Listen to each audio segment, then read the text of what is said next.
Welcome to the Cross the Line Podcast. My name is Carlos Smith, and today's episode is sponsored by KB's Car Care on 321 North Main Street in Jonesville, South Carolina.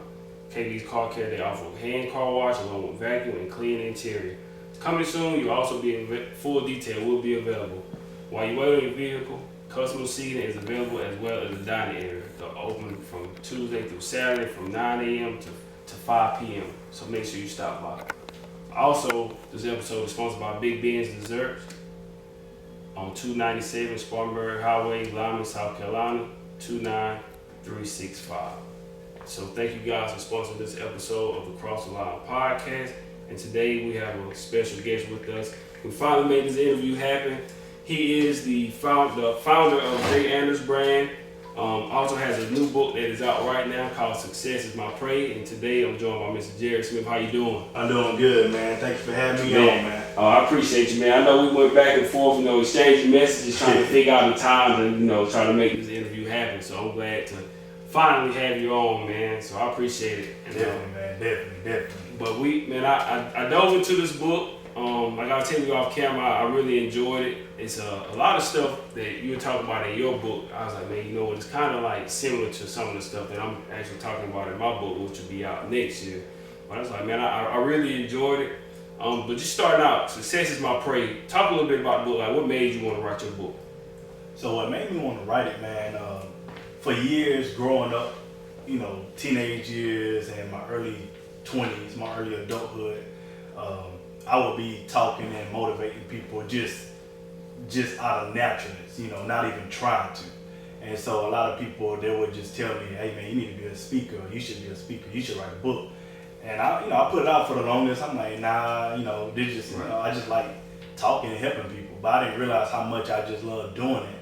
And that's just my forte. I just love to help people. So I'm like, well, let me finally write a book, and that way I can reach a larger audience and help more people, and let me just see where it goes. And so that what drove me to finally write the book, just after hearing feedback like that over the years. Absolutely. Success is My Prey. Talk about that title. I know you talk about it and you explain it in the book, but for people who haven't had a chance to purchase it yet, why the title Success is My Prey? So the title, I came up with the title Success is My Prey, and as you can see on the cover, I got a lion right there beside me. The reason I went that route is because every day when I wake up to attack my goals in life and just attack my journey, I put myself in a lion mentality, mindset. Right. So my goals are my prey. It's just that simple. So that's what Success is My Prey. So if I set a goal today, I make that goal my prey, and I don't stop. Like a lion, don't stop until he get his prey. He's hungry. And he's going to go after his prey, and he don't stop until he get it. So, translate that to us humans. It's like, I set a goal and I don't stop. I'm hungry every day until I achieve that goal. So success is my prey. Absolutely. Some of the things that I took away from this book, like I said, I really enjoyed it. For me, one of them was that, like, your mom, like, she, like, when Kevin Durant said the real MVP, like, your mom was like the MVP, man. Like, she really held it down. Yeah. She I don't know, it's the stuff that you guys had to go through and how she, tried to keep things together, just being independent. I was like, man, she was strong, and she did everything she could, to kind of keep it together. And I could also tell, man, like, I could tell you listen to Jay-Z too. Yeah, I like it.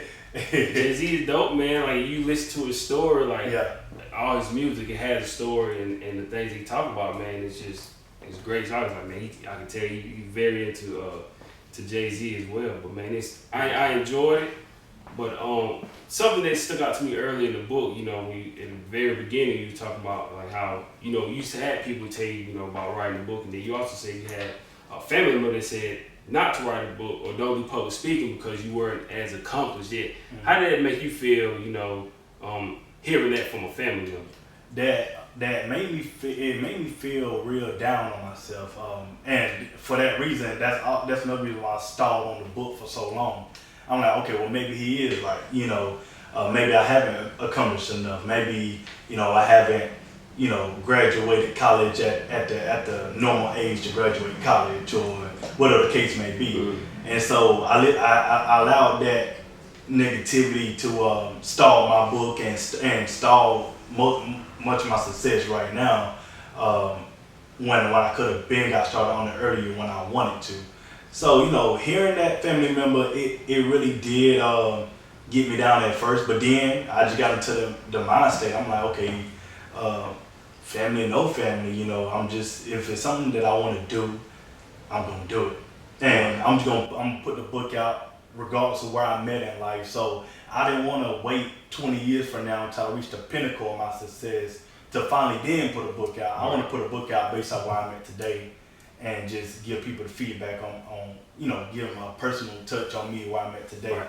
So whether that family member agree, and which they still don't yet have bought the book, but it's no big deal because at the end of the day, I just wake up every day, stay positive, and the book is getting pretty good feedback from around the world right now. So. And I'm glad that you actually put the book out because for me, I was in the same situation, and to me I was like, you know what, it's no guarantee 10, 20 years we'll be here to tell our story. Right. So why not tell where you are right now and the things that you went through, because this is something people can learn from now. Like you never know how it can impact somebody's life right now where you are.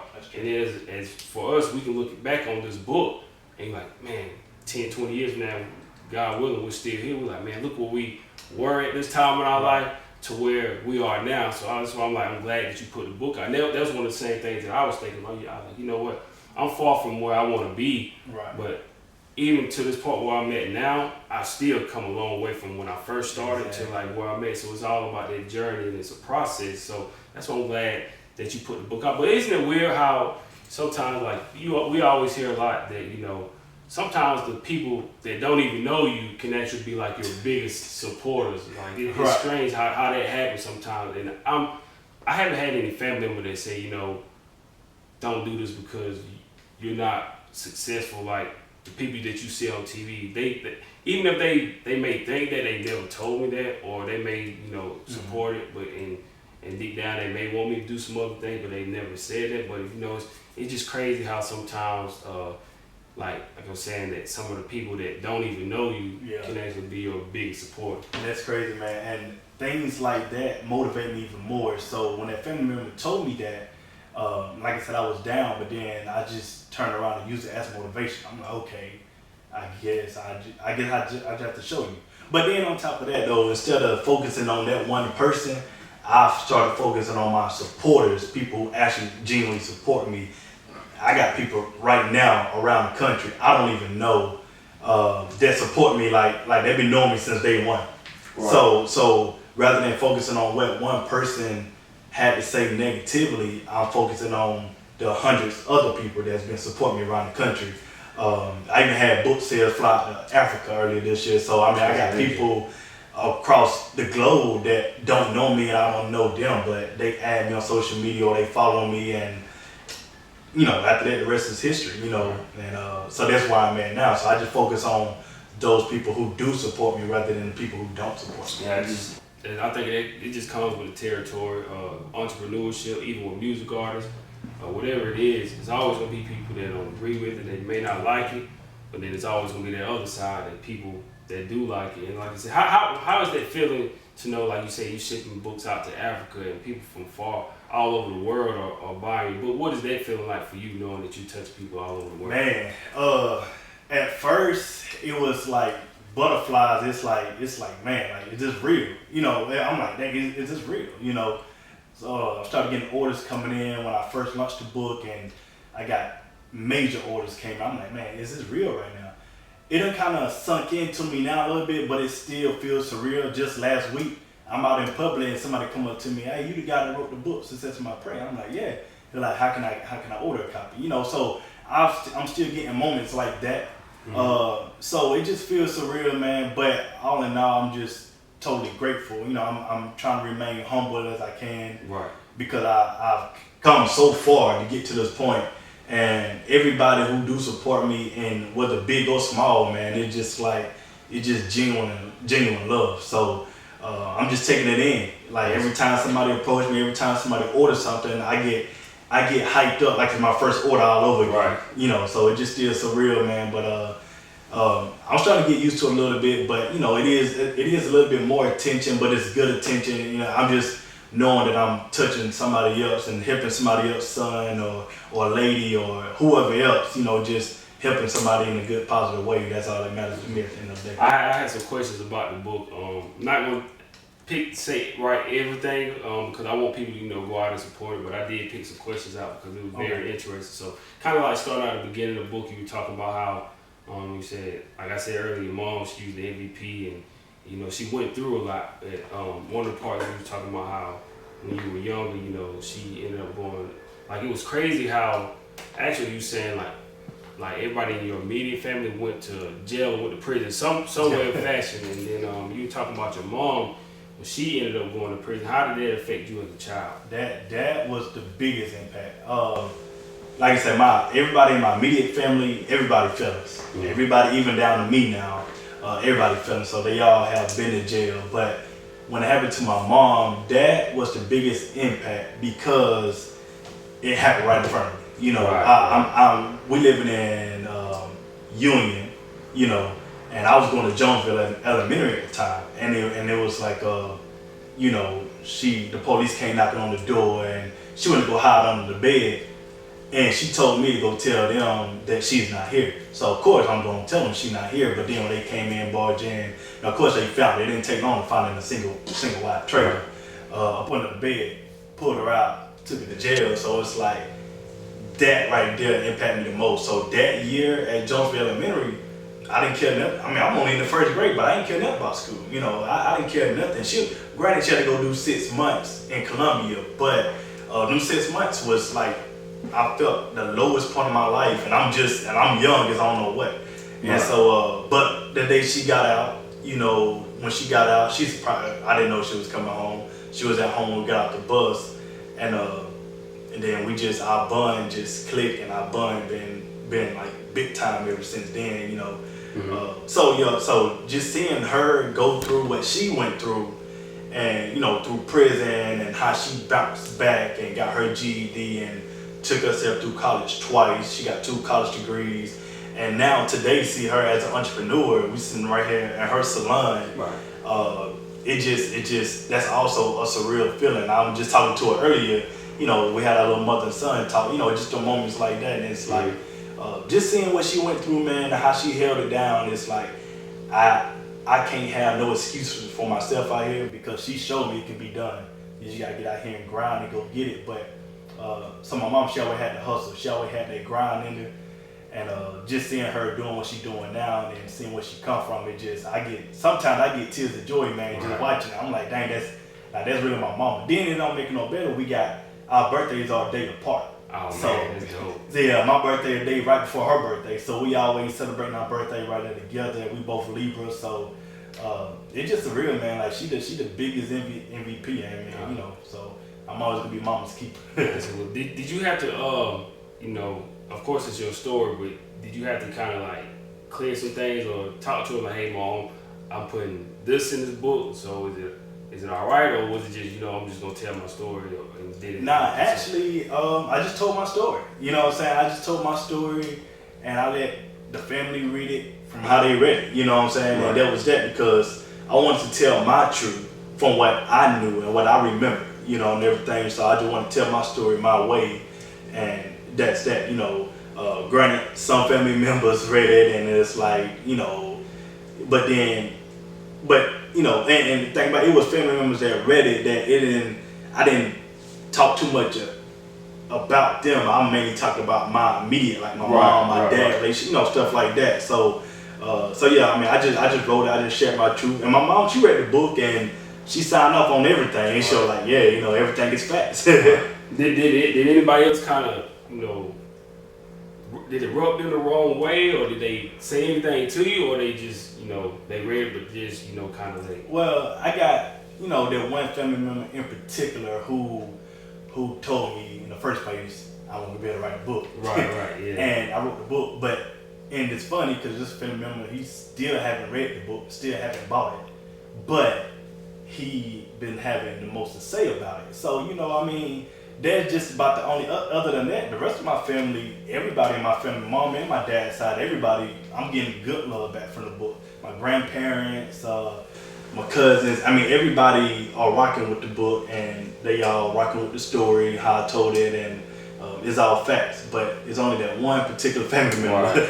And it, I think you might, maybe, hopefully they'll come around to it, you know, gravitate towards the book, but if not, man, it is what it is. Yeah. Hopefully they'll take the time, and maybe y'all can work that out. But other than that, man, just keep doing what you're doing, man. I love it. One of the things in this book, I love this saying that you had: "Past is a place of reference, not a place of residence." Talk a little bit about that line in the book. Yeah, man. A great line. Yeah, I appreciate that, man. So, past is a place of reference, not a place of residence.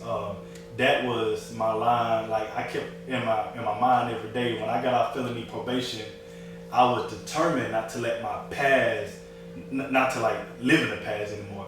Everybody from my old neighborhoods, they kept knowing me as you, that same guy that was in the streets, that was guy that was out there robbing people and dreadhead, nappy this, nappy that. But I'm like, yeah, I hear you, but I don't hear you. I don't live there no more. Right. So when I say past is a place of reference, is because, you know, I get it. Some people like to say, well, just forget about your past and that. And it's true. But at the same time, we still got to refer back to our past and just face our past for what it is. That to me is the best way you're going to heal from your past. You got to face it. So you got to face your past, which means refers back to it. And just use that past as a motivation and just keep going, you know. So it's a place of reference, not a place of residence. You just refer back to it, but you ain't got to live there. Absolutely. Talk to me something about, I wanted to ask you about it. So you said felony probation. Yeah. So you never went, you never, the only thing you had was probation, right? Right. How, is that really how it is though? Like you were saying, like your mom, she was trying to keep up the payments for probation. I think you were on house arrest. I was on house arrest. So is that always how it is? Like if you're on house arrest, that you have to make these weekly or monthly payments? Yeah. Like all the time, and if not, then they'll come. Because when I was reading the story, like how it happened, and you got the phone call. Yeah. I'm like, it was crazy, and they came and picked you up. Yeah. Because the payments was falling behind. Yeah. I didn't know. Well, that was my second time going back to jail. They came because I was already out on bond. I didn't have a bond at first. I was sitting in there, senior year of high school, no bond. Because you said you signed something and you didn't know what it was. Yeah. I didn't, because I had a court appointed lawyer. You know, I had a court appointed, and you know, I didn't know anything about getting a court appointed, having a court appointed. So he had me sign a waiver on the bond. I didn't know what I was signing. You know, so anyway, I ended up getting a private lawyer, and my private lawyer finally got me a bond, $25,000 bond, but finally got me a bond, and I was able to bond out, but it was only on the contingency of me being on house arrest until I go to trial. So I was on house arrest, but being on house arrest, you gotta make payments. You know, so that's anywhere. So that's something I ain't even know. Yeah, right. So that's the other part of the justice system. You know, it's certain things with the justice system that I wanna partake in, have a reform in, that I can try to make a change with. Because, you know, that's one thing, like, you know, you on house arrest, but I gotta make a payment, so I gotta pay y'all. That's how it's crazy. It's like it's crooked because it's like they're almost betting on you to lose. Well, they are. Like, that's exactly what they're doing. The system is betting on you to lose. Right. So that's why I tell guys, other people, that when you're on house arrest, when you're on even when I was on probation, I still had to pay that every month. You don't pay house arrest, you don't pay probation. They come pick you up. They say take you right back. So they betting on you to lose. Right. So when they gave me my plea deal, they gave me a plea deal, and they gave me a plea deal. They said, okay, we'll put you on probation, but when you come off probation, you'll be eligible to get your record expunged. Because this is my first run-in with the law. Right. Not my first time doing this crime, but my first time getting caught on this crime. Right. So they was betting on me to lose. Now I play a lot of chess, so at that moment, I start looking at it like a chess game. I'm like, okay, y'all want me to lose, but I know I'm gonna win. So it's like, all I gotta do is keep my nose clean, stay out of trouble. Y'all want me to get in trouble, right? Or y'all want me to go out and do this and do that, so y'all come back and pick me up. But I'm not gonna give you what you want. So rather than I'm gonna keep my nose clean, I'm gonna be this guy that you think that I'm not gonna be, and improve the justice system at the same time. And which is what I did, and I did it successfully, and that's how I came off successfully and everything on probation and stuff. Can you work when you on like probation or house arrest? Like, cause how are you gonna be able to, thankfully your mom, she was trying to make those payments, but I know you say she kind of fell behind, but if you didn't even have a family member that could do it, would you have been able to, like work or something that way you could make the payments? Yeah, you can. You're supposed to be able to work. So when you're on house arrest or probation or anything like that, your probation officer or whoever, they, want you to find a job. Well, I can say they want you to go again. They banking on you to lose. Right. So they don't care if you find a job or not. They just want their money. That's all it is. So you have to go find a job. Now, when you find a job, of course, you let them know your schedule. Hey, this is my schedule right here, and they let you know what time, to be back in the house or certain things like that. Whatever was in your contract. But yeah. So you can work and you supposed to work. But again, unfortunately, with the justice system, a lot of people, a lot of jobs don't take chances on people with felony records. So it's like, okay, you want me to go get a job to pay y'all, but these jobs not taking a chance because I got a record now. So now I'm forced, in a way, most people, they are forced back into the environment that got them put in jail in the first place. So they turn back to what they know, robbing or selling drugs. It's not that they may want to, but it's because, hey, I'm trying to option, really. this is my only I got to keep y'all out my back, so I got to keep y'all paid. But at the same time, I got to take chances. So it's almost like a lose-lose, and that's where the loopholes in the system.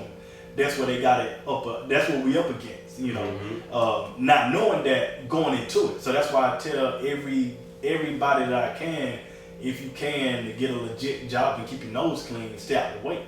Because once you get into that system, they banking on you to lose time at time. So yeah, like I say, she fell behind, and when she fell behind, that's when they came and picked me up. Right. But as long as they were being paid, honestly, I was on house arrest, but I was still moving around the city. I was still, going and coming as I please. They just wanted their money. Right. The justice system is all about money at the end of the day. Yeah. So once you know it's a business. You know what I'm saying? It's a business. You know what I'm saying? So once they get their money, they good. But once you fall behind, then they come knocking on the door and they picking you up. Man, it's almost like, I guess, if you really don't even have the money or the resources, it's almost like you might just be better off, I hate to say this, but better off in jail. Yeah, because for some people's cases. Yeah, because if not, man, you gonna end up either getting in worse trouble, or you gonna end up going back regardless. But it's like you might end up doing something worse the second time you get out, just because you're trying to survive or whatever. Yeah, exactly. I mean, I met some guys when I was in there.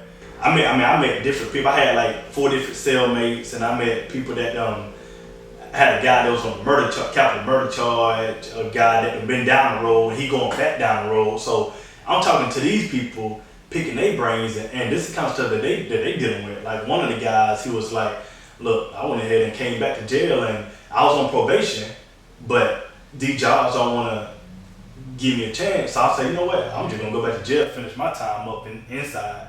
So when I come back out, I'm good, and I can move forward. But yeah, I mean." It's sad they gotta do it. It's sad. All right, same thing. My mom, when she had her felony, and when she was a college and she was a program director. Well, she was a college professor at Virginia College and Northeast Georgia College in Georgia. But here in Virginia College, is Spartanburg as well.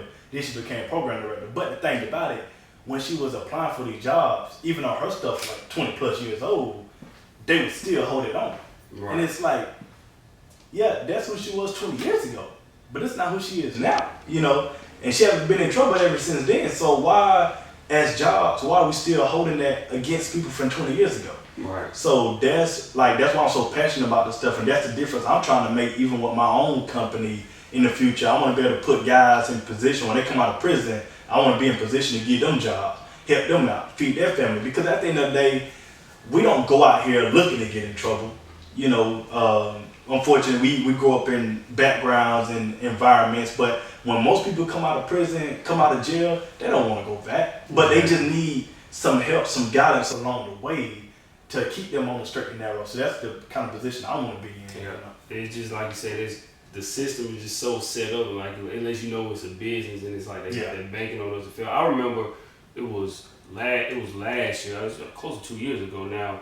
We had Pastor Corey Aiken on down in Charleston. You know, he's a pastor now, but back then when he was at his in and out with the law, he was saying, you know, he was in the streets, you know, selling drugs or whatever. But he didn't look at it as like he was trying to harm anybody. It was just a way for him to survive, you know, and take care of what his family, do the things he had to do. And it was just like, it's just something that he had to do. Like, I guess he just didn't have the things that he needed. But like I said, it's tough, man, to see people have to go through this stuff, man. So, and I was like, I hope. But, you know, like, for us, it's like the system is set up for black people to, like, fail. It is. I mean, it is, man. So, like, similar situation. Like I said, I mean, I see my mom with 4 kids by herself struggling. So, I hit the streets, not because I wanted to, but because I'm like, well, I'm going to take the burden off mom. Right. If I can just take care of myself so she can focus on my other 3 siblings, any kind of help, that's what I want to do. So I hit the streets and, you know, I tried the drug game. That didn't work out at all. I'm like, nah, yeah, I can't do this drug thing. I touched the crack cocaine. I'm like, nah, I can't do that. But then I got into the robbery game, which is a little bit more easier. Granted, yeah, I'm robbing innocent people, but at that time, I didn't see it that way. Right. At that time, I'm like, it's survival mode. I'm trying to help my family, you know. Mm-hmm. I'm trying to help feed my family. But it was wrong to take from innocent people too. But at the same time, I'm like, yeah, I'm trying to help feed my family, you know. And then, you know, stuff like that. And then, you know, one thing, you know, so when you're in the streets, now you got to watch out. Not only do you got to watch out on your shoulders for the police, but then you got other people in the street trying to get you knocked off too. Mm-hmm. Because you coming at them, they coming at you. And, you know, so it's like, it's a lose-lose. So that's why they say it's only 2 ways out the streets, either dead or in jail. Fortunately, I was able to go to jail and make it out without going back. But I got homeboys right now 6 feet under. I got homeboys right now doing 20-year bids right now, 30-year bids right now because they situations. You know, I got a homeboy. I mean, it's still to this day. It was still surreal. Like we ran the streets together. We had the same judge, different cases. He was there on the burglary, some burglary charge. I was in for my armed robbery charge. Different cases, but same judge. And I told him one day before court, I said, hey man, if we make it out of this situation, if I make it out of my situation, you make it out your situation, we gotta get out of these streets. I told him I was done. I said, bro, I gotta get out because this ain't it. And he told me he was done, but unfortunately he wasn't. Mm-hmm. I had moved here to Carolina from Georgia, came here to Carolina, and he was still down there doing what he was doing. Long story short, you know, not to go into too much details, take up too much time, but long story short, you had the rap group Migos, you know, the rap group right now, and they was very hot around Atlanta, and you know, he into it with them, and one thing leads to another. He catch a murder charge. He get caught he killed himself, and you know what I'm saying. So was that I know you said talking about one of your friends, was it Davion, one of them? Yeah, Davion gone too. Yeah, Davion. Yeah, so yeah, man, it's unfortunately, you know what I'm saying, I got homies like that, then I got homies inside right now, and it's like, you know, somebody gotta lead this way. So I let that be me, you know, and I ain't gave up on them guys. Even the ones on the inside, I still reach out, still chop it up with them when they call and things like that. Just let them know, yeah, you know, you gonna come out, you be better than what you was going in, you know. Right. And everybody got their season. It didn't take me much to go ahead and learn from it and bounce. You know, then other people take them a little longer, you know. But yeah, I mean, it's just a lose-lose when you're in the streets, man. Right. It's no winning. Were you able to clear your record, or is it still on there, or how did that work out? So how it works is I was on the First Offender Act, which is when you come off that felony probation, you're eligible to get it expunged. It's expunged on my record, meaning can't no job hold me back now. Like I can go apply for a job and they can't hold it against me because now I have been cleared in the court of law. Right. But it's still on my court record. Yeah, like my court record. You still put my court records up right now and pull up all my charges I get arrested for, you know, stuff like that. But as far as the expungement, or as far as it being on whenever on my background check, even if it does come up, they can't hold it against me. But see, that's what I was thinking that like they expunge it, it's gone, like here, but so it's still on there. Yeah, well, actually, that's what I thought too. Like, right, so right when I got it, well, right when I came out probation, I'm like, all right, good, I'm good, I'm good. It should be expunged. So then I went to go apply for BMW, and BMW said, hey, you still got this on your background. I'm like, it should be there, because I just got out of probation. It should be expunged. But it was only to then I had to follow up with the process and fully understand how the process works, you know. Right. So that expungement is just for can't no job or anybody pull your background and hold that against you, because now the court of law deems you innocent. You know, I wonder if they're not supposed to, but I wonder if they really, you know, still do hold it against you. Like, that's not supposed to. I mean, because you got so much underhanded stuff that go on out here, man, especially with these companies. Mm-hmm. One thing I've been learning in the business world is it's a dirty world too. Oh, yeah. You know, I mean, it's dirty business all around. So I wanted that. I do wanted that from time to time. I wonder if they do hold that against people, especially people who don't know no better. Mm-hmm. Because, you know, it's easy to prey on people who are not educated on this stuff. Right. So if you come into that office and that company know you're not educated, you easy prey. Mm-hmm. And they know you're not educated, they can get over on you. But if you come in there and you speaking with a certain type of intelligence, and they know, okay, now they messing with somebody that know what he's talking about, they know not to play with him too quick, because then they can have a lawsuit on their hands. Mm-hmm. You know, and a lot of times, you know, especially if the person, because a lot of times in these higher positions, when you go further, you go up the ladder, a lot of times those people don't look like us. Yeah. So if they don't look like us, and they see these type of things on our record, even though they may say they're not gonna hold that against us, a lot of times, you know, they might try to find another reason to say, okay, well, we just found somebody else that's more qualified. Yeah, they say more qualified. Yeah. But all in all, the real reason is you ain't want me because you said I robbed somebody years ago. Exactly. You know, but that's not who I am today. But you rather be scared of me, but then the person, that little college kid come out of college, he may be an accountant, but he might be about to rob your company for millions. Exactly. When I'm just a guy who out of jail, I'm trying to make an honest living for myself now. Exactly. You know. So I mean, it's tricky like that, man. Absolutely. You talk about your dad in the book, and like I said, I met your dad a couple months back during the year. And each time we talked, we had him on a couple of times.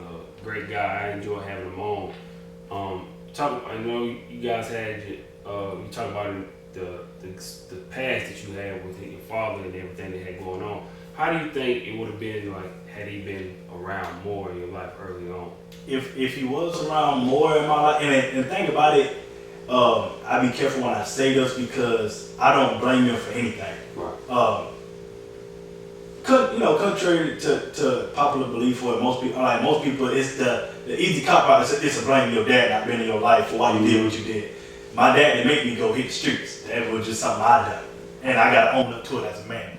However, though, at the same time, if he was around a little bit more, actually came to my games when he promised you what he was and things like that, I think it would have made a bigger difference on how I was coming up, because a father being in their kid's life is a big impact. I mean, it's a real big impact. That's why I take fatherhood as serious as I do nowadays. I got 2 daughters, so and I take it so serious only because I know the impact that my sister and I had to go through, or my siblings as well, like what we had to go through without, dad's being in our life. But but at the same time though, it is what it is, and I don't hold it against him. I used to be filled with so much anger. Mm-hmm. Like at one point I wanted to, fight him, and I was so far gone. I wanted to harm him in the most harmful way when I was in my teenage years. But that's because I had so much anger and hurt built up. But then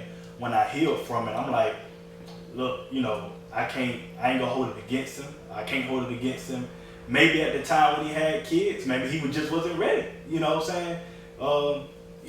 He was in his early 20s. Maybe he didn't know. Maybe he didn't know how to raise a child. Maybe having a child scared him, and for that moment, or maybe he just wasn't yet mature. He's mature today, but at that moment, maybe he wasn't. So I'm very open minded with stuff like that. And I'm like, maybe that was the case. But now today we got one of the best father-son relationships that I can have, that I can ask for, and he very he's very involved with his grandkids, grandkids, and he go hard for them, and everything. So I'm grown now. My sister, we grown now. So I'm like, it ain't much that we can do to repair the past. Once again, the past is reference, not residence. So we can't live there. I can't no longer hold you. I can't hold it against you. But what we can do is focus on where we at now and just build from there. So we still got life to live, and he's still young. I think he's 48, 49, something like that. So he's still young, and he do so much work for the community. Oh yeah. So yeah, and like he inspired me with stuff like that. Like, so I'll just look at stuff like that, man, and I don't hold anything against him, and we got one of the best relationships we can have today. How long would you say it took you guys to get to that point where you sit down and have those conversations? And what kind of impact did this book have, on your relationship with your father? So it did not take me until I was in maybe my early 20s to finally get all that out of my system. But not all of it, because it was still there. It was still there a little bit. But when I moved back to Carolina, and now we really got no excuse why we can't link up or things like that. So now we're in the same area again, and writing this book really helped me put that to rest in my past. So I really fully healed from that, and writing that was like therapy. I'm like, I'm gonna write about my dad and his impact. Like I said, I didn't really, like I said in the book, I didn't really feel as big of an impact when he went and did Fed time as I did when my mom going to prison, just because I didn't have that connection with her when I was younger, so I didn't really feel that big impact. But it didn't take me until pretty much my mid-20s to get this stuff out of my system, and when I start writing on this book and really facing that past, and now I'm totally good now. But I had to really face that. I had to really go through it, and I had to really release myself and forgive him at the same time if I want to have a successful life that I say I want to have. I got to be able to forgive people, even though it may hurt in the past or whatever the case may be. Yeah. Do you feel like everything that you talked about in this book, and it was deep, do you feel like you're at peace with your past now? Yeah. I feel like I'm at total peace. Even with the robberies, it is what it is type thing. I know I'm not proud of that guy I was, but I knew why I was doing it at that time.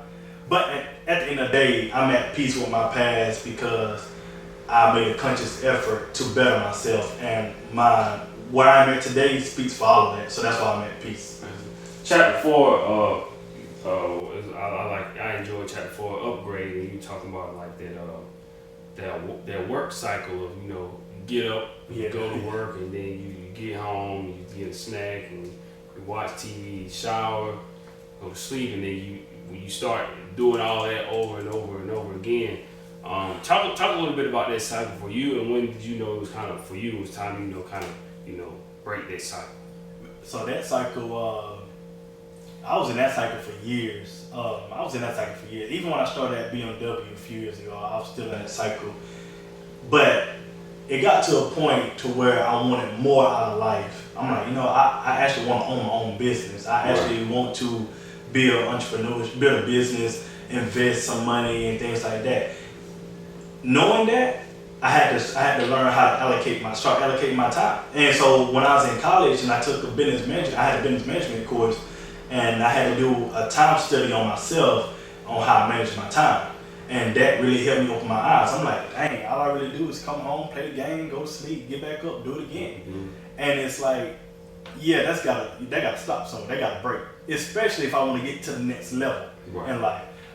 So I feel like that part, and it held me back a long time, but that part is what holds a lot of people back. Because a lot of people, they say, well, I don't have time. The truth of the matter is, you got time. You just gotta know how to allocate your time. So you gotta know how to prioritize your time. Like, so that's why every week, every Sunday, I go over my time, my schedule for the next week, and everything like that.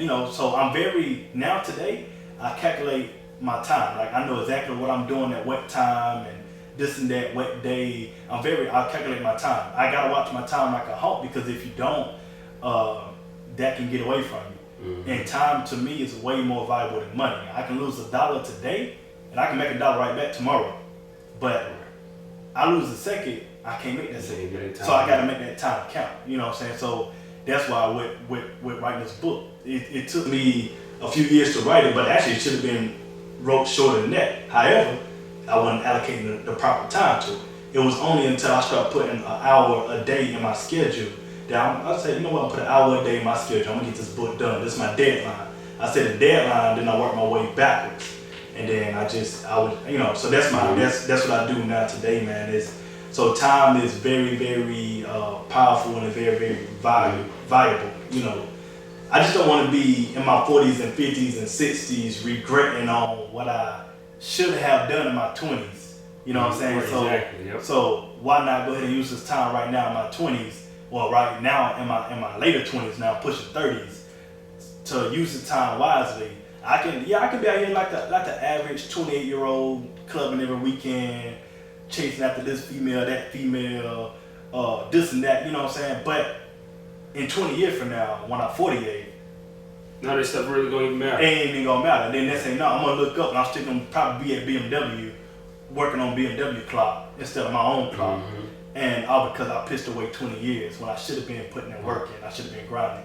That's what I said when I was just reading. I was like, man, I feel like we got a lot in common because some of the stuff that you were talking about, like I said, I was writing my book. I wrote about some of the same stuff, and I talk about this cycle of, you know, where I was working 2 jobs, just trying to pay student loans, and man, I was working 13, 14 hours a day, and then it just hit me like, I got to get back up at 4 o'clock in the morning to be at work at 5, right, and do the same thing over again. So I'm like, man, I was like, this can't work. I can't do this for another 30, 40 plus years of my life, man, just giving these companies the best years of my life. And it's just like, I think it's got, like you said, when people say they don't have enough time, if people make time for what they really want to. And when you're ready for your situation to change, you're going to do whatever to get out of that cycle. Mm-hmm. So for me, I hated doing that, but it was one of the best things because now it woke me up to like, man, if I don't get it together and, you know, invest in myself and do the things I need to do, then I'm going to be doing the same thing that everybody else do. And there's nothing wrong with working a 9 to 5. Right, exactly.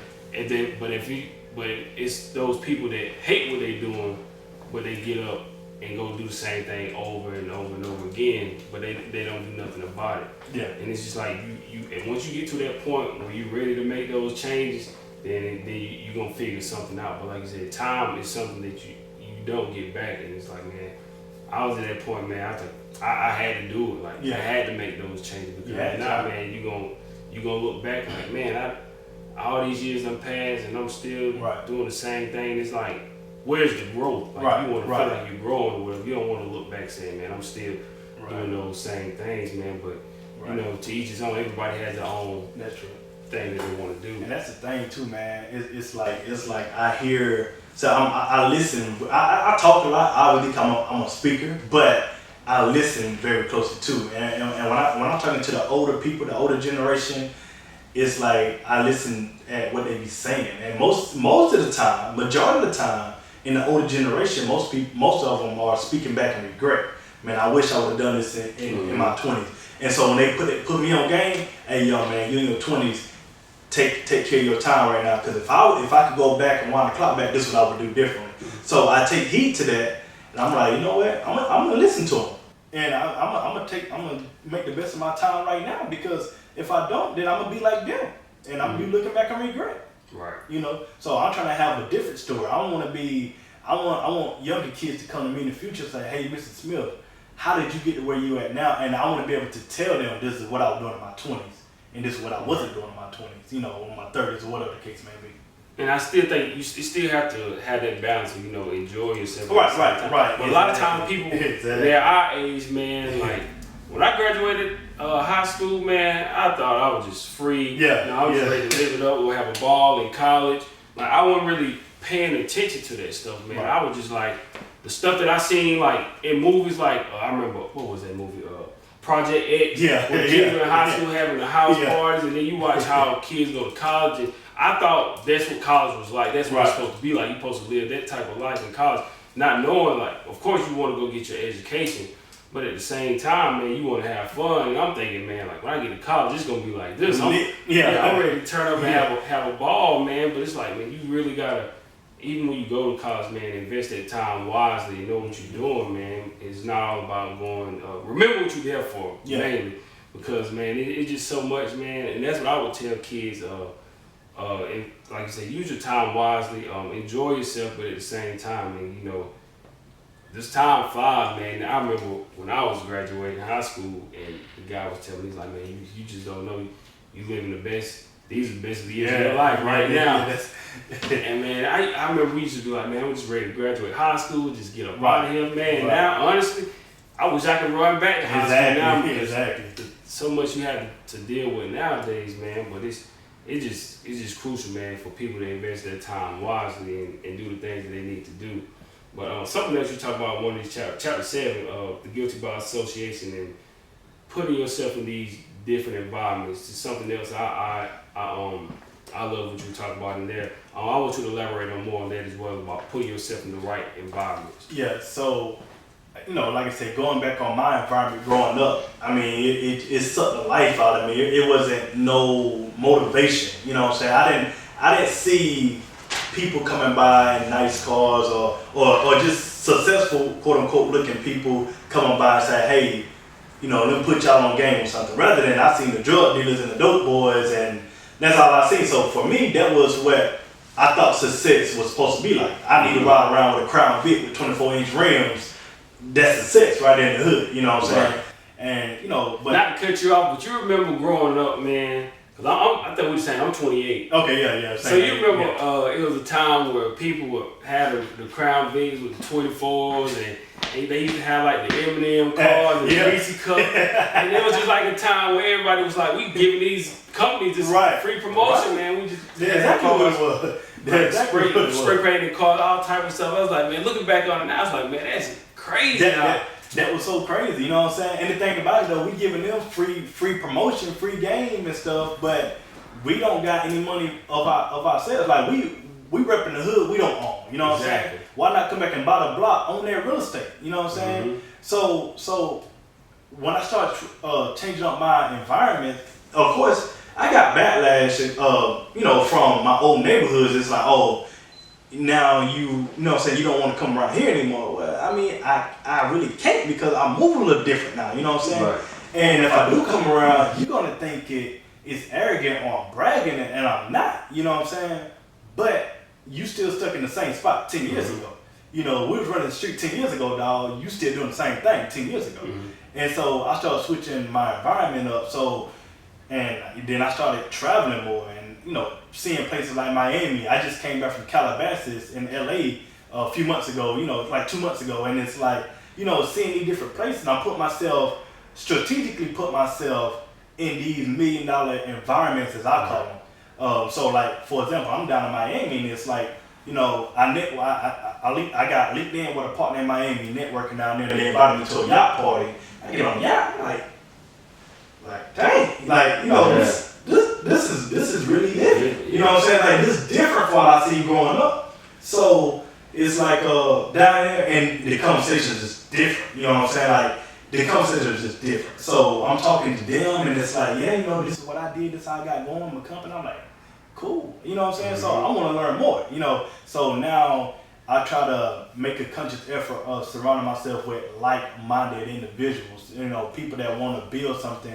If you're trying to build a podcast, you're trying to build whatever, let's link together, put our heads together, and let's you know, run notes and piggyback off each other. You know, I got a lot of books. You need a book, I got you, dog. You know, stuff like that. You know, so I got books at the house for you I can pass it on, and vice versa. So those are kind of conversations I have today now. You know what I'm saying? Like with my boys I run with today, and the thing about I don't have many. Here's the thing about my association. Back then, I had a lot of friends. I never had a problem with having friends. I knew everybody. Everybody knew me. And but today I can't say that. Like a lot of people still know me, but I can count on one hand how many I actually hang with. You know what I'm saying? Your mindset is different. My mindset is just different. Right. You know what I'm saying? So I mean, boys that I used to really run with, that I was like downright cool with, I had to break it off, or we had to go separate ways, because it's like I'm moving this way, you moving that way. No harm, no foul. I mean, you do your thing, but I move a little different, and I want a little different. So in that chapter, that's why I put that chapter in there about getting by association, because I think it's very important that we are aware of who we surround ourselves with and who we associate ourselves with. You know, I mean, if you associate yourself with bad company, 9 times out of 10, you're gonna, follow suit. Yeah. And you surround yourself with millionaires and billionaires. 9 times out of 10, you become a millionaire and a billionaire because just the vibe is different. And kind of like that line you said with Jay-Z, was like when people told him he changed or whatever, he's like, yo, I'm supposed to change. Yeah, I'm supposed to change. Yeah, I mean, you're not supposed to stay the same. Yeah, I mean, I didn't put all this work in to stay the same. I mean, exactly. It's like, oh, Jared, you changed, or how they say about Jay, oh, you changed. Yeah, I did. I ain't gonna tell you. I ain't gonna tell you a lie. I did, but I had to be who I am today and to get where I'm going. Right. I can't be the same dreadhead Jared running the streets and talking about I want to build a multi-million-dollar business. That's not gonna work. You know what I'm saying? I can't be out here still taking chances or taking prison chances and stuff like that. And I say I want to build this or build that. Well, I can't be out here taking chances, but I'm not in my daughter's life. Right. So it's like I had to change. So yeah, I mean that's my rebuttal to that. And that's another. I used to get that statement a lot too. It's like, man, Jerry, you don't switch up. You don't change, man. You're not the same Jerry. You right. I'm not the same Jerry. I mean, I'm not gonna be the same. Matter of fact, 5 years from now, we'll be different again. Exactly. and just to kind of piggyback off of that, your environment and changing your environment. One of the things, like I said, when we're doing the Cross the Line podcast, so one of the things that stuck to me, I pay attention to this entrepreneur named Ed Milet.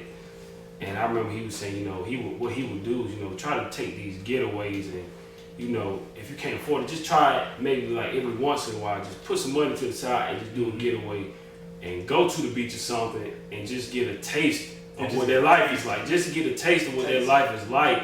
So once you feel that, get that feeling for it, then you want to try to do it more. And one of the things for me, I'm always driven. I always want the most out of life, the best things in life. But it was like the podcast wanted to go to these different places. And man, when we went to Jacksonville, that was my first time ever getting on a plane, ever being in Jacksonville. It was my second time being in Florida, my first time being in Jacksonville. But I was just like, man, that one night we were waiting on our food and we just sitting out there in the back by the pool. And I was just sitting there, man. I was like, man, like, this is a blessing to be able to create your own opportunity. And then you just sit there and just like get that feeling of what life is really like when you really take that chance and invest in yourself. So it's just getting that taste of like what it's like. It's like, there's no way for me, like I said, there's nothing wrong with 9 to 5, but just getting that feeling, I was like, man, how do I get this feeling all the time whenever I want to? Exactly. On my time instead of, having to ask somebody. Exactly. Just getting that taste of what that feels like, man, it was just one of the best things. Like I said, that's exactly why I'm with that, bro. Just getting that taste. Like I said, the first time I touched down in Miami, I said, oh yeah. Then I had to go back. I went back to Miami. I'm like, yeah, you know what I'm saying, down there, little big old cigar, you know what I'm saying, on some boss vibes. But I got that taste. Now with that taste, I came back with way more motivation. That motivated me. You know what I'm saying? Just came back from LA, Calabasas, and it's like when I got over there and I see them hills and I'm like, so this is where Kobe lived at. And this is where, I'm like, and people really can live like this. Mm-hmm. Man, I'm over there in Beverly Hills and I'm at breakfast one morning. Guy behind me, he talking to another guy. And this is what I mean by the conversations are different. The guy behind me talking to another guy. He was like, I make about $10,000 a day. I'm gonna be like, huh? A day? Right. But then he just said it casually, yeah. You know what I'm saying? Why? Because money, no money. Like, he talking to somebody else who also got money. So it's like the conversation's just different. You know what I'm saying? So it's like, but once I got that taste of LA and got that taste of Calabasas, I'm like, yeah, I can get used to this. You know what I'm saying? I got a taste of seeing private jets. Like right now, one of my long times that I do, I go to the local airport here, the private jet airport, and I just watch the jets fly in and out because one day I want to possibly own my own jet. Right. So then I got to the point, I'm like, you know what, I'm actually going to get on the jet. So I went out there, I met a guy, I know a guy now at the airport. He was like, yeah, come on, you want to go hop on the jet? Took me and my siblings. got on the jet. You know what I'm saying? So it was just that taste. So I take those little small tastes when I travel, and that's why I do. That's one reason why I do travel. Is just I come back with so much motivation. I'm like, yeah, when I get back to BMW, it's going. I'm hitting it. Right. And because I get those tastes, and because I have that taste, my attitude is always positive and upbeat because I know what I'm working toward. That's why when I go to BMW, when I go to work every day, unlike a lot of people at work, they complaining about their current situation. Then they ask me, Jared, how you always smiling? How you always happy?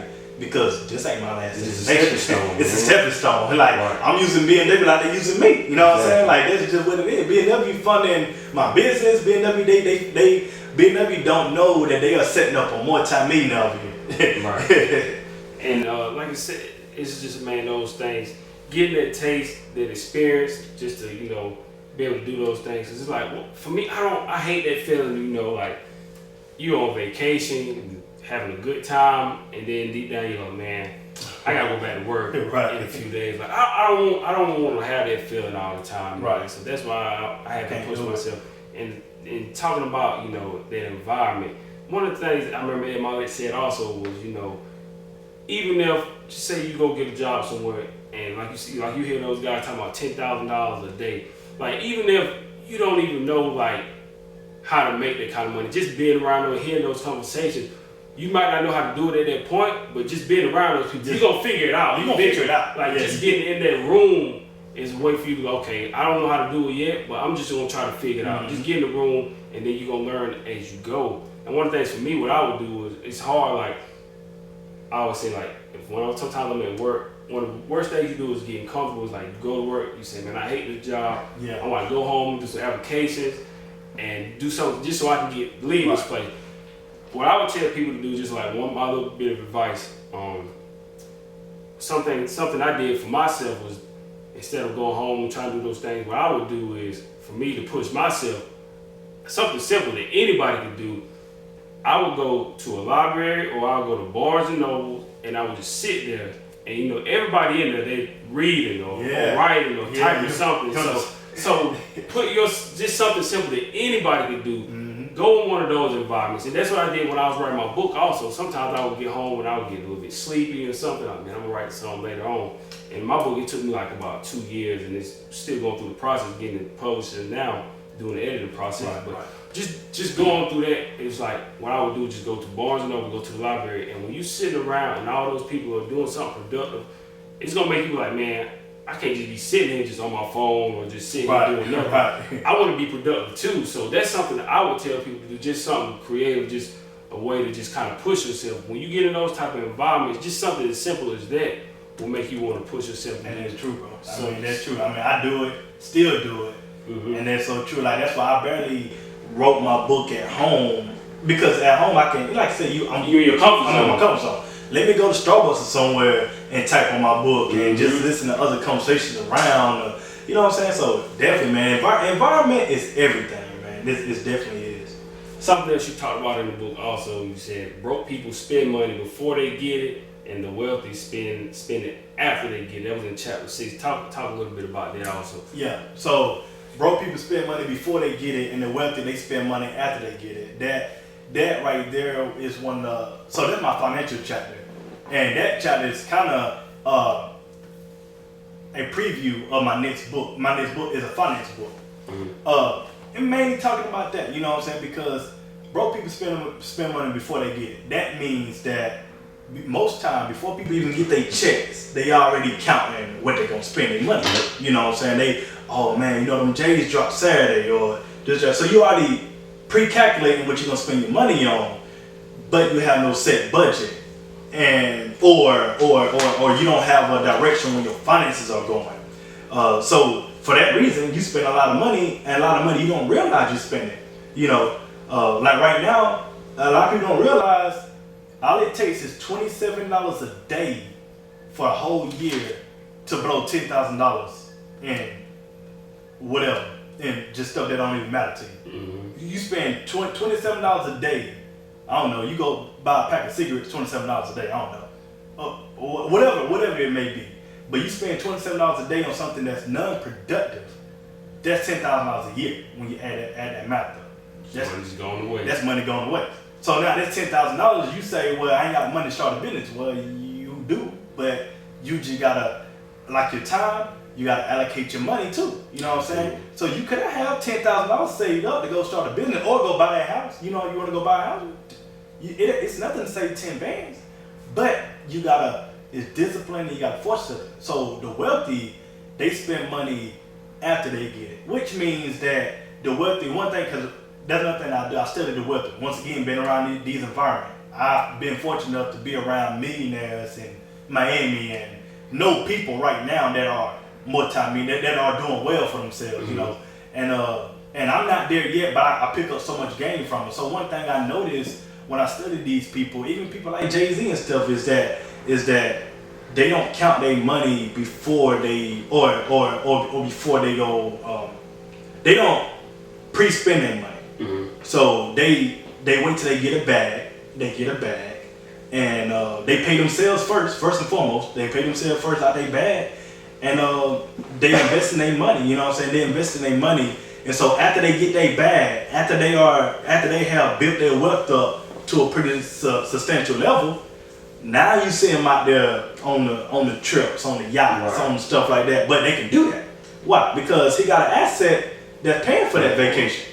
You know what I'm saying? So of course he can go fly to LA when he feel like it and blow. He gonna blow 10 bands in LA and not be hurt by it because he got a bit. He don't make the 10 bands back the next day. You know, easy. So easy. So they spend money after they get the bag, which means they focus first on their grind. They get their bag up, they build the wealth up, and then when they get to an area to where they comfortable, to each his own too. I mean, everybody got their own comfort level. Some people may be comfortable with 100,000.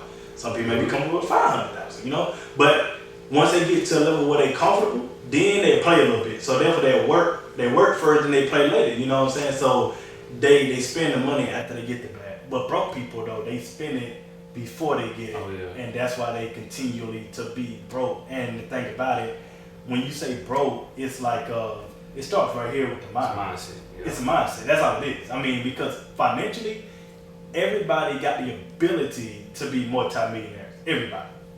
Like that's the reason why I write my next book, to show people how easy it is to be multi-millionaire. If I would have known what I know now, back when I was like 19, 20, I'd be a millionaire right now. So, and the thing about it, and I'm saying that because I'm well on my way right now. You know what I'm saying? I'm talking within like the next few years, I'm gonna cross that $1 million mark. You know, and but yeah, man. So you know, they're just some simple lessons that I learned from the wealthy, man. And just, you know, they spend the money after they get the bag, rather than, you know, continuing to be broke and going around in that cycle. Absolutely. As we progress through this interview, I also want to say that this episode of Cross the Line Podcast is also sponsored by Charlene's Home Cooking on 1136 East Blackstock Road in Moore, South Carolina. Charlene's Home Cooking is a family restaurant that cooks like grandma with fresh veggies and meats cooked on. You can do a meat with 2 sides, a meat with 3 sides, or a veggie plate along with sweet tea, Kool-Aid, and lemonade. Cakes, pies, and cobbler are also available for dessert. She wants you to stop by and feel at home anytime you visit, so make sure you stop by Monday, Thursday, and Saturday from 11 to 6, and Friday and Sunday from 11 to 7. Everything is fresh and from the heart, and she would love for you to visit. So thank you, Ms. Charlene, for also being the sponsor of this episode of the Cross the Line Podcast. Now, Jared, Chapter 8, talk about the 80-20 rule with marriage is 80% business and 20% love. I know some people look at that like they take issue with that. First of all, I'm not married at all, but I want to know. I want you to talk a little bit about that 80-20 rule. So when it comes to marriage, when it comes to relationships, most people think of the 80-20 rule just, you know, I gotta, you know, let you win 80% of the time. Sometimes depending on the argument or whatever. But really though, for me and mine, the relationship, the marriage is 80% business and 20% love. The reason why we go about it, and the reason why I say that is because so many people don't realize that you are with somebody. If you with somebody strictly off of love, and see, love is an emotion that a lot of times you can't control. Now, I never said that relationships don't have love at all. They do. You gotta have love, of course. I mean, you gotta be able to love that person if you really want to be with them. But what I'm saying is, a lot of people find themselves being in stagnant relationships that should have been ended, or find themselves in domestic violence situations that should have been walked away from because of the one word, love. They say, well, but I love him, but I love her. Right. I can't leave her. Yeah, you love her, but she obviously not bringing that. She not adding no value to you. Or yeah, you love him and he's not adding no value to you. So you gotta make it make sense. You gotta make it make logical sense. So the business part of it comes in to play where you gotta, when you meet this person or when you with this person, okay, you're gonna fall in love with them. That's cool, but you gotta make sure this person also aligning with your goals, your values. Y'all share the same things mentally and things like that. Like that's, y'all making critical decisions together. Y'all moving in the same direction.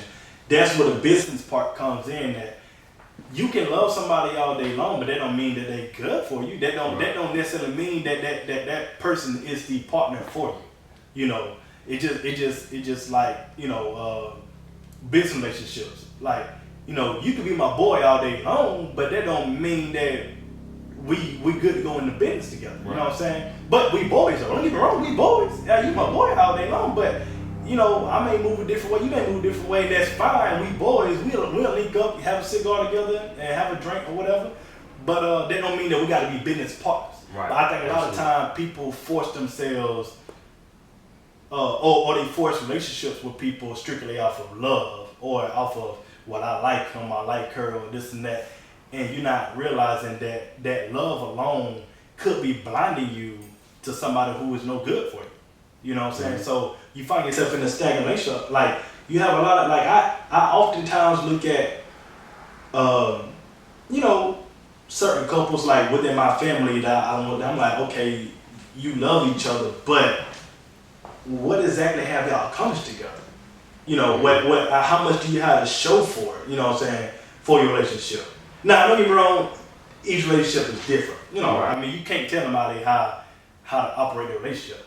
But what I'm saying is it just comes down to the point of if we're not on the same business pedigree, the same business page together, then it's like, yeah, I can love you, but you may not be the one, or I may not be the one for you. Right. And that's just what that comes to. But that typically raises a lot of eyebrows. Yeah. It does. That typically raises a lot of eyebrows. And then I be having to explain that in person a lot of time when people ask me about it. I'm like, yeah, I feel what you're saying, I hear what you're saying, and everything like that. So I kind of have to go into it a little bit. Because some people might be like, well, so you mean to tell me that you value money more than you love this person, right, and stuff like that. But sometimes, some people put up with bad relationships because they significant other has some deep pockets. Right. It make people sell for crazy reasons. So you never know. It was just something I was like, man, you know what? It's something I found interesting in the book. That's why I'm telling people, please make sure you go get the book. It's a great read. But it was something I found that was interesting, like because it was like almost like a business transaction. To a certain sense. Well, also too, marriage is a business transaction. Mm-hmm. When you sign that marriage certificate, when you sign that contract, it's a contract. That's what it is.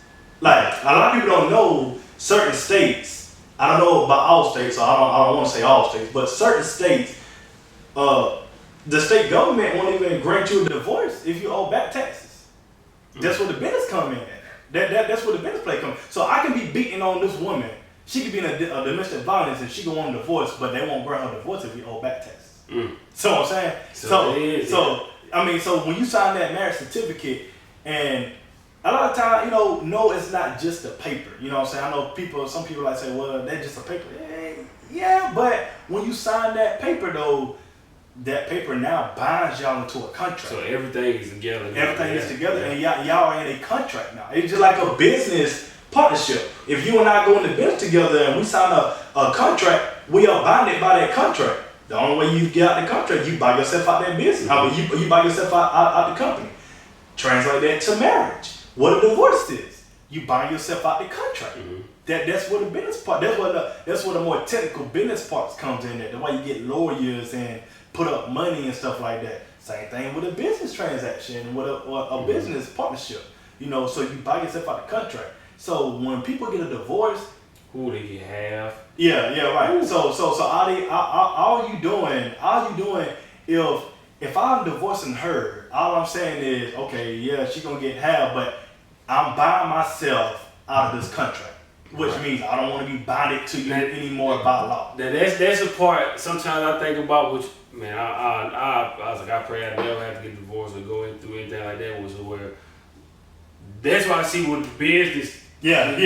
Because let's just say you come in with all this money, millions in the bank, and she might only have a few thousand or something. Right. But then that divorce comes in, I know sometimes it has to be a certain amount of time you have to be married, but she comes in and it's half. And it can be vice versa. She might have everything and he might come in with just a book bag and a laptop. Right. And then they say no, he say I want a divorce and he even went half. Change his whole life. Just like that. So I can see kind of like how you can say, like, just talking about this now kind of is like more clarity. Okay, like I can see how people would think it's more like a business or transaction. I mean, my idea with that, I just want people to think about relationships and marriages on a deeper realm for what it appears to be. Like I say, you know, I ask a lot of people, what is a marriage? And a lot of people say, well, you know, marriage, you know, sign the paper. A lot of people like, you know, yeah, you go sign the paper, whatever you get married. I'm like, yeah, but it's more to it than just that. You know what I'm saying? It's more to it than just signing the paper. So when I ask people, what is a marriage? I typically ask them from the standpoint of okay, you got, for example, you got a man and a woman.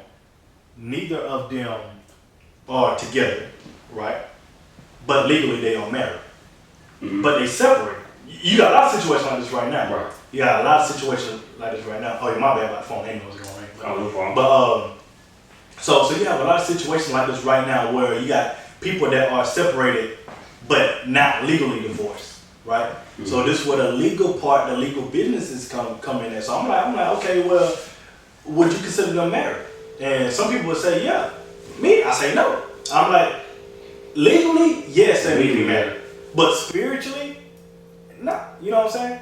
But like I say, you know, that goes into a whole deeper conversation for a whole, you know what I'm saying? I may have to put a whole other book just for that topic. But yeah, I mean, you know, so for me, you know, I look at it, you know, like I say, family is business, family is law, and who you deal with. When you meet a woman or when a woman meet a man, you got to make sure that you got to look beyond the looks. You got to look beyond, you know, yeah, the personality is one thing. The looks is one thing. Obviously, you don't want to wake up somebody who's unattractive. Right. But make sure somebody you want to be with. Right. But gotta be somebody that's headed in the same direction. And if y'all not working towards the same direction, chances is it's probably not gonna work. You know what I'm saying? I mean, they're just how they go. You know. So personally, I would rather just get out the mud. I would rather be with her who got it out the mud with me. And we got it together, right? And we good, you know what I'm saying? And we got our goals aligned together, our dreams, and we working towards everything together. You know what I'm saying? Rather than, you know, just meet somebody and I'm loaded and she's not, or vice versa. And like I say, you know, because when them celebrities, when they put prenups in place, that's a business transaction to protect themselves. Especially I gotta protect my wealth. Like, when you work so hard for something, and then if they weren't there on your journey, and then they can come in and just automatically get half. It's like, yeah, you don't plan on splitting up with this person. You want to be with them for the rest of your life, but man, if you see, my bad. But I was like, go ahead. No. Well, I about to say like on that note right there. Also, we have to face reality. Like I say, you know, obviously you don't go into a relationship or a marriage looking to divorce. Right. But however, life happens. But with that being said, you gotta kind of pre-think about these things as a possibility that it could happen. So if you meet somebody and let's say y'all do split ways, y'all do have to get divorced. You know, you gotta understand how much of an impact that's gonna make on you and her, or him and her, you know, whatever like that. So that's why when it comes to relationships, it's very, very critical. Two of the biggest decisions you're gonna make in life is who you have kids with and who you marry. Those two decisions right there, they can either make you or break you. Because I see a lot of dudes go through it right now when they got different baby mamas all over the place. Personally, I got one. I don't gotta worry about that. You know what I'm saying? I don't gotta worry about child support or things like that. You know what I'm saying? And you know, and so like I say, but that's because I was very critical and I was very selective on who I picked as my partner. I'm like, and I had to make it make sense. Absolutely. Got a few more questions and then we'll get ready to wrap it up. Kind of sticking to money and finances. 70% of wealthy families lose wealth by second generation. 90% lose it by the third. What is your plan to make sure that when you have this wealth accumulated, that it doesn't go to waste in your family? So right now, what I'm currently doing, like I said, I got 2 daughters. So maybe one day I get a son, but regardless, my kids, my biggest thing right now is putting them on game early, teaching them the game early, teaching them the importance of why I built this wealth, how I built this wealth, and the importance of it not going to waste, or we're not throwing it away. You know, I'm not gonna force college on my girls. I'm not gonna force business on my girls. They're gonna grow up and be their own person. They're gonna make their own decisions. However, though, I'm setting them up now to where they start off financially ahead in the game. And so because of that, they're gonna have a little bit more of an advantage than probably some of their peers around, because I'm teaching them a certain game. So it's with me knowing those stats, it's very critical that I plan ahead by putting things in place right now. Whether that may be setting up, you know, trust funds accounts or whatever the case may be. So planning ahead now, putting things in place, so when it's time to pass that baton, pass that torch along, you know, they know what to do with it. Or even right now, I had conversations with my lady and stuff, with my wife and stuff, about them. If something happened to me right now, hey, this is the plan. You know, this is the plan. I got $1 million coverage on me right now, life insurance. So this $1 million, this is what you take and do with it. If something happened to me right now, I'm covered with $1 million. You take $1 million and you're gonna take this. You're gonna take this portion that take care of the home, pay the house off, whatever, buy the house, whatever the case may be. Take this portion, you investing in, or whatever the case, you know, whatever the case may be. But the biggest importance is education, and I gotta make sure that my kids are very well equipped with financial literacy, and that's why I continue to educate myself on financial literacy to this day. You know. How do you feel, like you talk about your daughter, making sure they have everything set for them and your wife? Like, how do you feel fatherhood has changed you? Fatherhood changed big time. It really gave me another sense of urgency, gave me another sense of motivation, because it's like coming home. I don't know if you got kids now, but coming home. 3. Yeah, 3. Yeah, okay. So it's just like, you know, just being able to just see your kids love you unconditionally and just smile, and it's like, man, I gotta keep it going. So for me, it's like I was already kind of turning that clock to getting motivated, taking care of my time management, like I said earlier. But when I had my first daughter, I was really young. I said, yeah, I really ain't got time, because time gonna slip away if I don't get on it now. Next thing you know, she's 18 and she's 20 or she's 30, whatever the case may be. So with that being said, man, it changed me big time, and it really opened my mind up, and it really helped me really double down on my grind. Double down every day on my grind. I gotta ask you this. I saw it in the book. This chapter was kind of, when we wrote this in the book, it's kind of like one of the chapters in my book, and you know, kind of referring to Nipsey. I always watch his interviews, listen to his music, and just the words that he puts in it, man, it's always powerful, and everything, man, it's just so important to the culture. But for you, what did Nipsey mean to you, and what impact did he have on you? Nipsey meant a lot, man. I started following Nipsey well before his death, you know, so I I was more of a business fan of Nipsey than I was musically. I did listen to his music, and I still do. But I started really tuning in on him when I started noticing his business moves he was making. And so when I see the way he was moving, how he came back and bought his old blog, Right. and when I went to LA, I had to go see it. I went over there, I seen it. I met Codeine Cowboy, his right hand man. Shook hands with him, chopped it up with him and everything. Actually gave him one of my books. So, you know, it was just, cause I told him, I said, hey, I talked about Nipsey in the book, man. I gotta give you a book. I gotta, you know, whatever the case may be. But the point is, man, it's like Nipsey impacted not only the whole culture, but just me as an individual for what I learned from him from a business standpoint, his investment moves. He got with Jay, and I'm a big fan of Jay, and Jay really started putting him on moves, like, so it's like Jay rock with Nipsey hard too. Yeah, that's what I'm saying. Yeah, that's what I'm saying. Like he rock with him real hard, man. So, and like that's another reason why I look up to Jay the way I do, because Jay coming back to the young guys like us, he giving back game, and he like, look, I'm gonna show you how to move neighborhood Nip and everything like that, you know.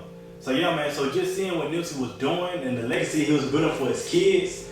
And even in the short time, he built up a powerful legacy for his kids. I mean, his kids are good, you know, his kids are straight. And after meeting Cowboy and seeing his family over there in LA, they still making sure his legacy is continuing to go. And his legacy is more than music. A lot of people just look at him as just an artist, just a hip hop artist. Like he way more than that, especially type culture, man. So yeah, he was important to like he was very, very, very important, man. The stuff that he was doing in the streets, the stuff that he was changing for the communities.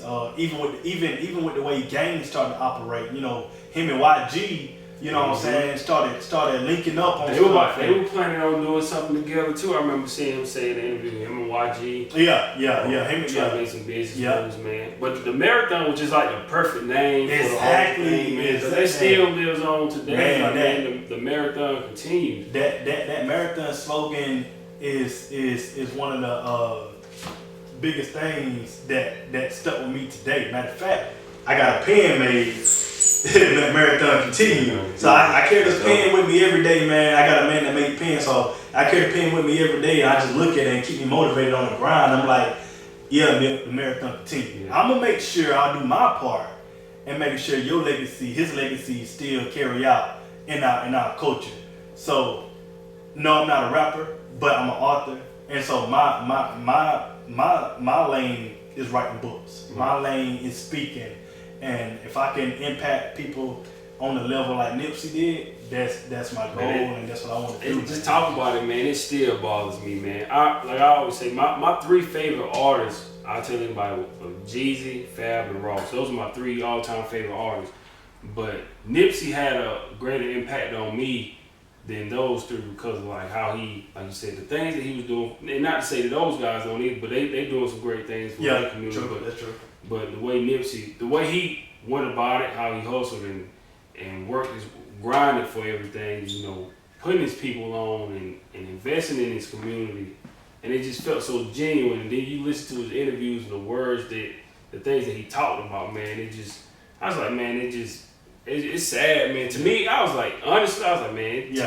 It was like, wasn't nothing the same after Nipsey left, man. Like, it just seemed like things just snowballed, and we just, it was like, especially this year, just a lot of terrible things happened, man. But it was like, when Nipsey was gone, man, it still felt like this, like a black cloud all over hip hop. It just wasn't the same. I was like, man, to me, I still feel like, man, he wasn't celebrated like he should have been while he was here. I feel like he should have got a lot more credit for the things that he was doing. That he was doing while he was here. Like I said, but a lot of people didn't pay attention. Like a lot of people didn't see the business moves he was making. They didn't see him in the community with the youth, going back, giving game to the young homies, getting them out of situations. They wasn't paying attention to what him and YG was doing, even though they in separate gangs or whatever the case may be. But they didn't see those things that they were trying to do or they was doing, the progress that he was making. And so he was really on the move, man. Like he was on a big move, man. So it'll never be another Nipsey. Nah, it won't, man.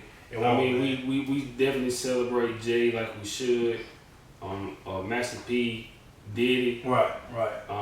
But man, Nipsey was just, I don't know, it was just like it just seemed like he was more relatable to the people. Like, more people feel like they could be like a Nipsey. Not saying they don't feel like they could be like a Jay or a Diddy. But they can relate to Nip more. Yeah. Nip was right there in the hood. And that's probably part of the problem was like I guess he was too accessible to people. Right. And I feel like, of course, you want to be able to reach out to your people. At a certain point, when you reach a certain status,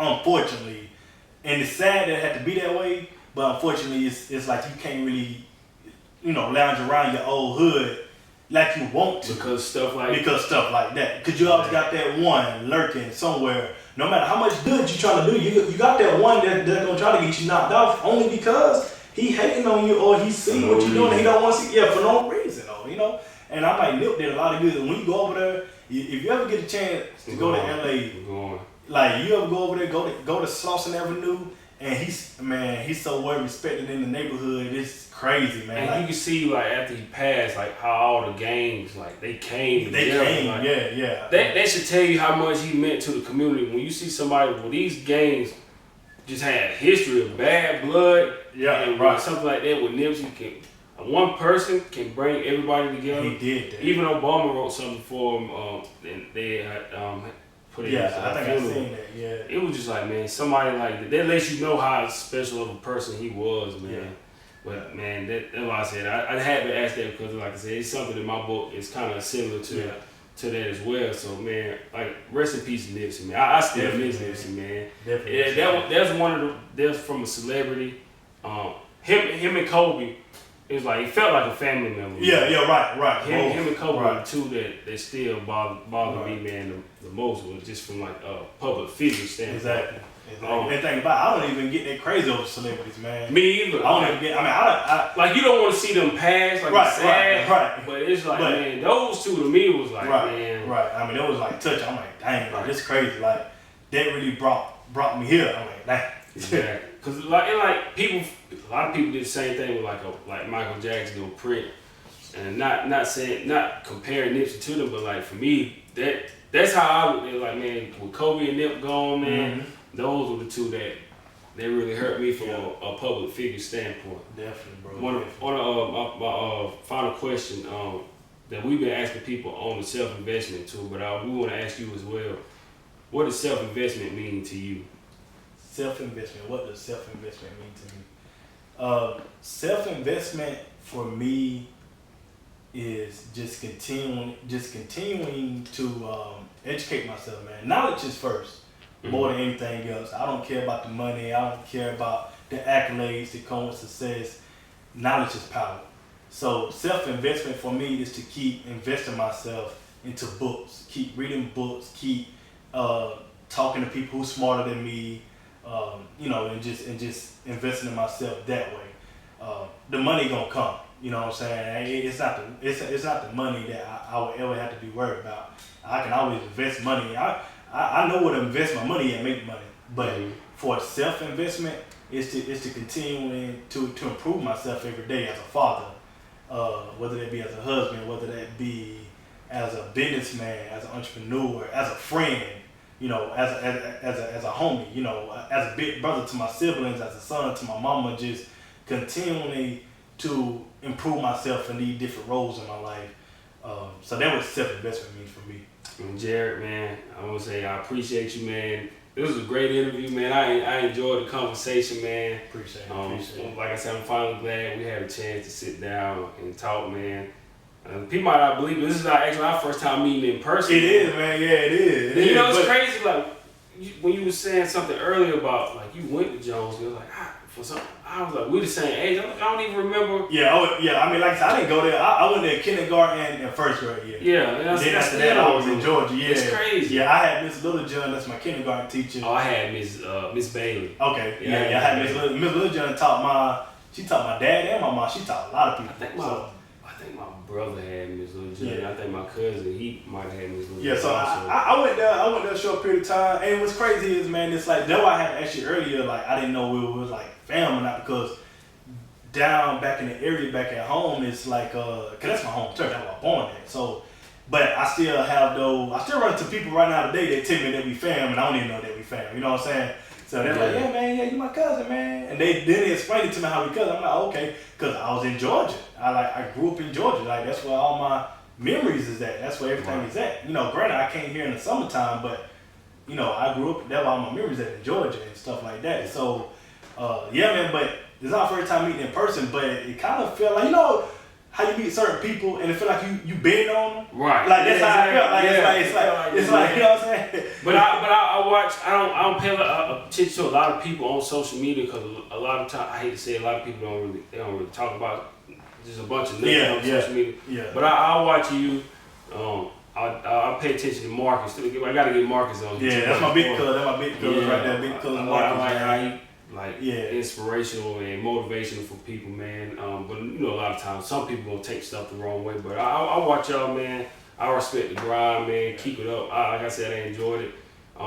Before we get out of here, can you tell everybody how to find you on social media? Yes, sir. Yes, sir. They can find me on Instagram at J Anders Inspires. My Facebook is Jared J Anders Smith. Let me see. My Snapchat, Rock Cooley. Snapchat won't even change my name, so. But ROCKC. That's on. I'm not on Snapchat. Yeah. ROCKCOOLEY. And finally, my website is jandersinspires.com. So that's where they can go to my website. They can get linked in with all my merchandise, upcoming book releases, and just get linked in with my other social media platforms that I'm on through my website, jandersinspires.com, JANDERSINSPIRES.com. And right now, man, I'm currently planning a big business conference for next year in 2021. Trying to have it right here in Greenville. I'm trying to bring out entrepreneurs from around the upstate, mostly, you know what I'm saying, right here in our home turf, you know what I'm saying, because it's time to really put the home turf really on, you know what I'm saying, and just networking. So I got a big business conference I'm planning, and so definitely, man, I definitely will be back in contact with you, man, because I definitely would like to come back on the show, but be back in contact with you for maybe even for the conference if you want to do a live podcast at the conference. We do, man. We can make it happen. Yeah, so right now I'm in my planning stages of that. I'm reaching out to people, different businesses, and seeing who may be into it. Like I got people that's gonna cater.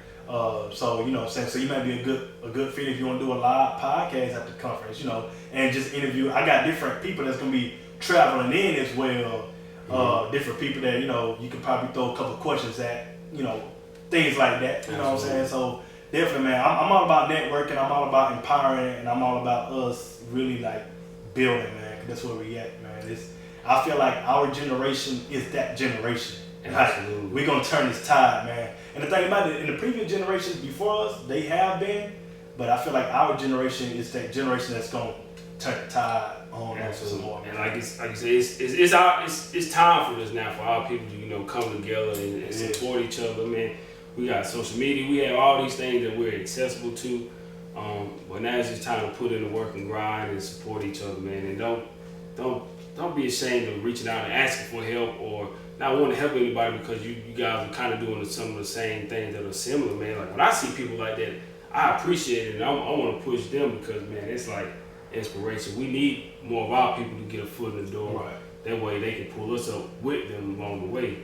But Jay, I appreciate you again, man. Before we get out of here, also, thank you to KB's Car Care. Thank you to Big Ben's Desserts. Thank you, Miss Charlene and Charlene's Home Cooking. Also, I almost forgot, thank you to Miss Cynthia, Faces by Cynthia on 27 East Main Street in Spartanburg, South Carolina. If you didn't get a chance to watch us live, make sure you go back and watch it. You can listen to it on Amazon Music, Spotify, iHeartRadio, Pandora, Google Play. I'll just name a few. I think I said iHeartRadio. I always forget that part of the end, because we're just about basically on every platform. Also, you can watch it on YouTube, and it'll also be available on my website, carlosksmith.com. So hopefully everybody, you enjoyed this episode. Until next time, keep chasing your dreams. This is Cross the Line Podcast. Thank you for listening. What's good? It's your boy Jared J. Anders Smith, founder and CEO of the J. Anders brand. You are tuned in with Cross the Line Podcast.